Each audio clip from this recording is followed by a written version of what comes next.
প্রতারণায় অভিযুক্ত মানস ভূঁইয়া, যিনি আপনারা জানেন যে একেবারে 48 ঘন্টা আগে তিনি দল ত্যাগ করেছেন। 3 দিন আগে তিনি তৃণমূল কংগ্রেসের প্রাথমিক সদস্যপদ ছেড়ে দিয়েছেন, কিন্তু তারপরেও কোথাও স্বস্তিতে নেই মানস ভূঁইয়া। চাকরির টোপ দিয়ে 5 লক্ষ টাকা প্রতারণার অভিযোগ প্রাক্তন মন্ত্রীর বিরুদ্ধে। সবং থানায় লিখিত অভিযোগ স্থানীয় বাসিন্দার। মানস সহ আরো 2 তৃণমূল নেতার বিরুদ্ধে অভিযোগ। কদিন আগেই তৃণমূল ছেড়েছেন রাজ্যের প্রাক্তন মন্ত্রী তথা সবংয়ের প্রাক্তন বিধায়ক মানস ভূঁইয়া।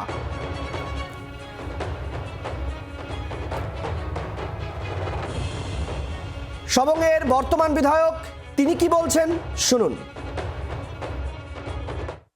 আমি যতদিন মানসবাবু আমি একসঙ্গে যখন কাজ করেছি তখন এর কথার সঙ্গে এর কোনো সম্পর্ক নেই। এরপরে তারপর যারা দায়িত্ব নিয়ে কাজ করছে তারাই ভালো বলতে পারবে। আমি এসব মানুষের বিরুদ্ধে অভিযোগ করতে যাবো কেন? আমি এসব অভিযোগ করতে যাই না। তবে সকল লোক আমাকে চেনে এবং জানে তাদের কি হয়েছে, কে চাকরি পাচ্ছে কে না পাচ্ছে ওরা ওদের ব্যাপার। এটা সম্বন্ধে আমি জানিও না, আমি কোনো খোঁজও রাখি না। আমি খবর পেয়েছি, শুনেছি, এদের সঙ্গে যোগাযোগ করার চেষ্টা করেছি, কেউ কিন্তু আমার সঙ্গে যোগাযোগ করেনি। মানস ভূঁইয়া বলছেন তিনি কাঁচের মতো স্বচ্ছ, তিনি কোনো দুর্নীতি করতেই পারেন না। কি বলছেন মানস ভূঁইয়া শুনুন। এটা একটা ভয়ঙ্কর চক্রান্ত, তা নাহলে এত 56 বছর ধরে কেউ আঙুল তুলতে পারলো না। সিপিএম এর 34 বছর আর এই তৃণমূলের এত বছর মানুষের উপকার করেছি মানস ভূঁইয়া।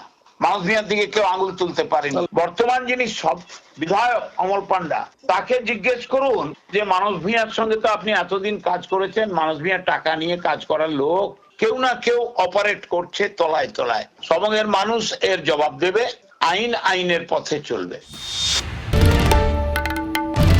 বাংলার আওয়াজ, বাঙালির আবেগ, জি 24 ঘন্টা।